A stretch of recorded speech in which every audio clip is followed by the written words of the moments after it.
जी कहानी है मौली के जीवन के सफ़र की, जिससे आप और मैं इस दुनिया का हर एक इंसान ये सीख सकता है कि ज़िंदगी में बहुत सारी ऐसी मुसीबतें आती हैं जो ना चाहकर भी हमारे सामने आ जाती हैं। पर हमें उन मुसीबतों से भागना नहीं चाहिए, बल्कि हिम्मत के साथ उनका सामना करना चाहिए। ये एक सच्ची कहानी है जो आपकी आंखें नम कर देगी और आपको सोचने पर मजबूर कर देगी।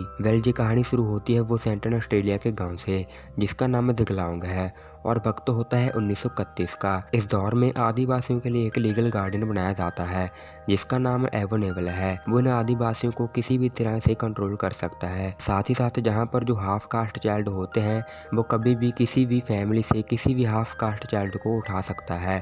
हाफ कास्ट चाइल्ड उन्हें कहा जाता है जिसकी मॉम आदिवासी होती है और पिता गोरे। और ये कहानी ऐसी ही एक आदिवासी लड़की के बारे में है जिसका नाम मौली है। इसकी उम्र अभी मात्र 14 साल है। साथ ही साथ इनके डैड इनके साथ नहीं रहते क्योंकि वो फेंस बनाने का काम करते हैं, इसलिए मौली अपनी मॉम और अपनी नानी के साथ जगलाओं गांव में रहती है। अब मौली के कबीले में दिखाया जाता है कि उन्हें दो पुलिस वाले देख रहे होते हैं। वो दो ऑफिसर इनको देखकर वहां से चले जाते हैं और इसके बाद हमें वो गार्डन भी दिखाया जाता है जिसका नाम एवोनेबल है। और इस आदमी के पास इतनी पावर थी कि वो किसी के भी माता पिता की मर्जी के बिना उनके बच्चों को उठा सकता था। दरअसल ये आदमी नहीं चाहता कि किसी भी तरह से आदिवासी सभ्यता का विकास हो। और जब ये बात एवोनेबल को पता चलती है कि जगलाओं गांव में 3 हाफ कास्ट चाइल्ड लड़के हैं, तो वो कागज पर साइन करके उन तीनों बच्चियों को उनके गांव से उनके घर से उठाने का हुक्म देता है। और अगले दिन उस गांव में एक ऑफिसर आता है और मौली और उसकी दोनों बहन को वो अपने साथ ले जाता है, जहां पर मौली की माँ का हम दर्द समझ सकते हैं।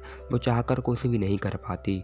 मौली भी अपनी माँ के लिए रोती रह जाती है और वो ऑफिसर इन तीनों बच्चियों को ट्रेन में जानवरों की तरह एक पिंजरे में कैद करके उनके गांव से 1900 किलोमीटर दूर ले जाते हैं। इस जगह का नाम पर्थ होता है। इस जगह पर बच्चों को पढ़ाया जा लिखाया नहीं जाता, बल्कि इस जगह पर उनको घर का खेती का काम करना सिखाया जाता है ताकि जो भी हाफ कास्ट चाइल्ड हैं वो ट्रेन हो सकें और बाद में वो गोरे लोगों के घर में उनके खेतों में जाकर काम कर सकें।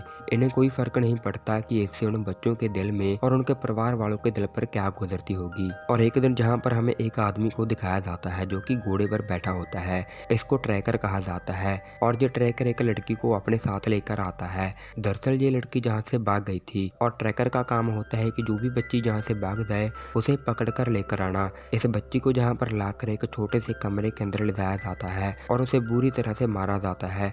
मौली और उसकी बहनें ये सब कुछ देख रही होती हैं और कुछ दिन बिताने के बाद में मौली ये तय करती है कि वो अपनी बहनों के साथ जहाँ से भाग जाएगी। साथ ही साथ मौली को अपनी मॉम की भी काफ़ी ज़्यादा आ रही होती है और जब अगली सुबह होती है तो मौली अपनी बहनों को लेकर वहाँ से भाग जाती है। उन्हें नहीं पता कि उनका घर का रास्ता कहाँ से है, लेकिन फिर भी वो किसी भी कीमत पर अपने घर पहुँचना चाहती है। इनका घर जहाँ से हजारों किलोमीटर दूर है और इसीलिए वो बिना रुके अपने घर की ओर बढ़ती रहती है। मौली के साथ उसकी 2 बहनें हैं जिसकी उम्र भी बहुत कम है। मौली की बहन की उम्र अभी 8 साल है। इसका नाम डेजी होता है और उसके साथ उसकी 10 साल की एक कजन भी होती है जिसका नाम ग्रेसी है। और ये तीनों के तीनों जहाँ से भाग चुके होते हैं। रात को सोने से पहले जब नन अटेंडेंस लेने के लिए आती है तो उसे पता चलता है कि आज पूरे दिन मौली और उसकी बहनों को किसी ने नहीं देखा। और फिर ये बात ट्रैकर को बताई जाती है कि मौली और उसकी बहनें जहाँ से भाग चुकी हैं। ट्रैकर बच्चों को ढूंढने में बहुत एक्सपर्ट होता है।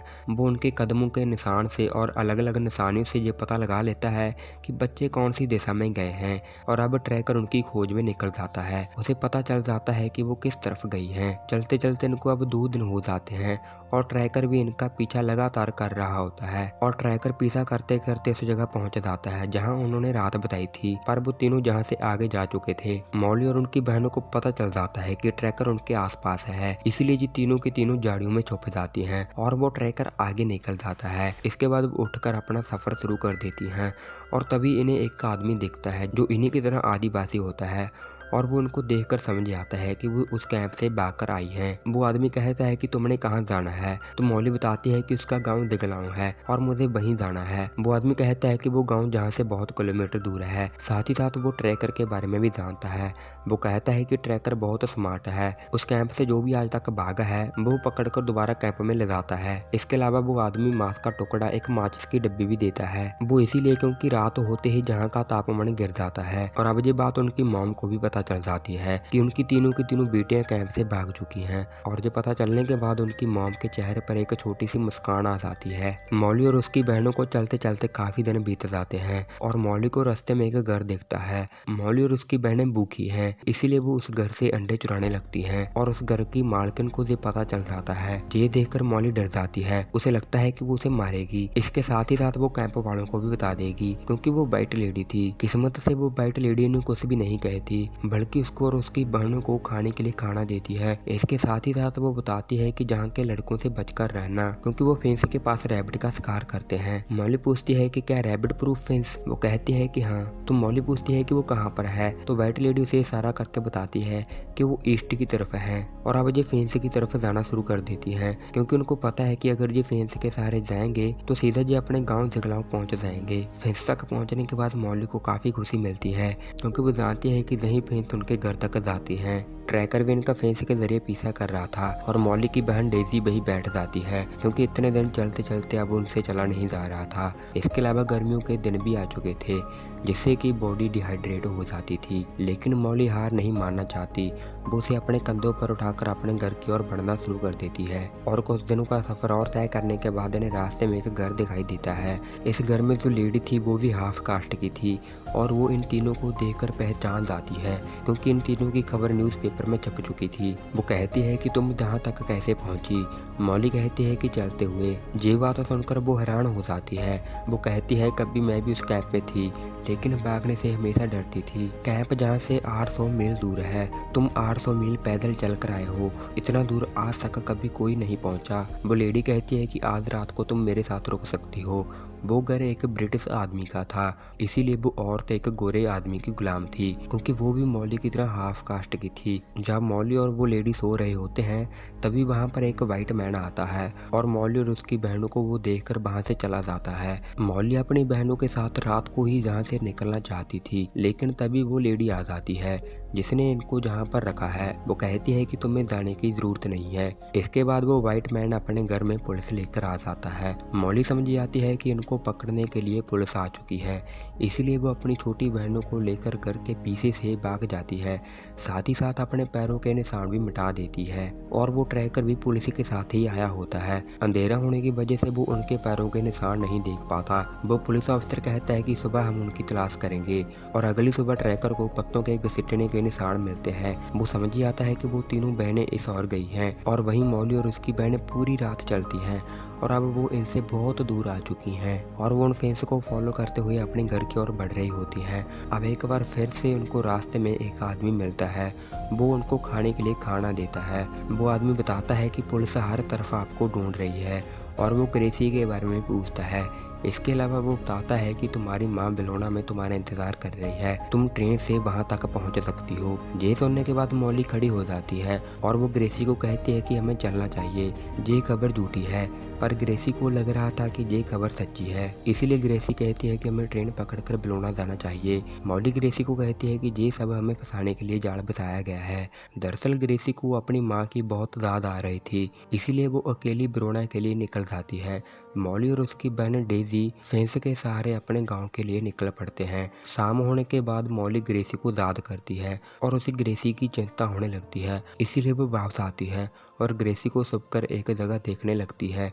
ग्रेसी रेलवे स्टेशन पर बैठी थी, तभी वहां पर एक आदमी कार लेकर आ जाता है और कार में वो आदमी भी था जिसने कहा था कि बेलोना में तुम्हारी मां इंतजार कर रही है। दरअसल कुछ पैसों के लालच के लिए उसने ऐसा कहा था और अब फिर से मॉली की बहन उनके कब्जे में है। मॉली और उसकी छोटी बहन डेजी ग्रेसी को गाड़ी में जाते हुए देख रही होती हैं। वो चाहकर कुछ भी नहीं कर पाते क्योंकि इनकी उम्र बहुत कम होती है। मॉली और उसकी बहनें बिना रुके अपने घर की ओर बढ़ रही होते हैं। चलते चलते दिन हफ्तों में बदलते जाते हैं, हफ्ते महीनों में बदलते जाते हैं, लेकिन इनका घर अभी भी बहुत दूर होता है। मॉली और उसकी बहन का शरीर भी साथ छोड़ देता है और इन्हें दूर दूर तक कहीं पर भी पानी नहीं मिलता।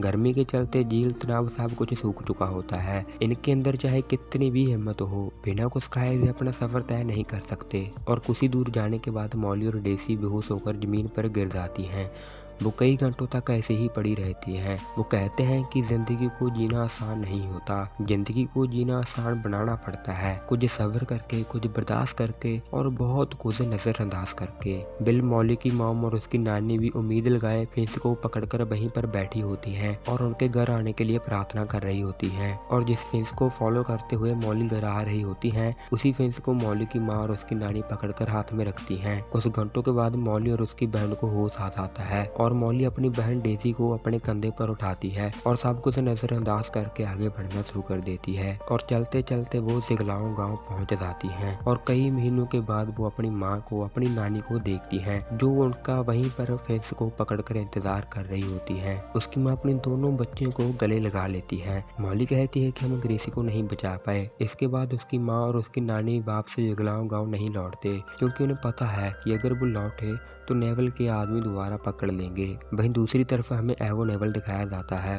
वो कहता है कि हमारे पास इतना फंड नहीं है कि हम मॉली और डेजी को दोबारा ढूंढ सकें, इसलिए हम इस केस को यहीं पर ही बंद करते हैं। और मूवी के एंड में मॉली और डेजी की असली वीडियो दिखाई जाती हैं, जो कि अब बहुत बूढ़ी हो चुकी हैं। मॉली बताती है कि इसके कुछ सालों के बाद उसने शादी कर ली और उसने 2 बच्चों को जन्म दिया। और नेवल के लोगों ने एक बार फिर से मॉली और उसकी बेटी को पकड़ लिया और उन्हें उसी कैंप में ले गए। पर मॉली एक बार फिर से अपनी एक बेटी को उस कैंप से लेकर भागने में कामयाब हो गई। शायद दुख और दर्द मॉली की जिंदगी का एक हिस्सा होता है, इसीलिए उसकी बेटी को, जिससे वो कैंप से लेकर आई थी, उससे एक बार फिर से वो पकड़कर कैंप में ले गए। और मॉली बताती है कि इसके बाद कभी भी उसने दोबारा अपनी बेटी को नहीं देखा। मॉली और उसकी बहन को उस कैंप से अपने घर तक आने के लिए पूरे 9 हफ्तों का वक्त लगा था। मॉली और डेजी ने बिना खाने के और बिना चप्पलों के 2400 किलोमीटर का सफर तय किया। तो ये थी एक सच्ची दुख भरी कहानी। आई होप आपको ये कहानी जरूर पसंद आई होगी और आपको कुछ ना कुछ जरूर सीखने को मिला होगा। आपके लाइक और प्यारे भरे कमेंट्स का बेहद शुक्रिया।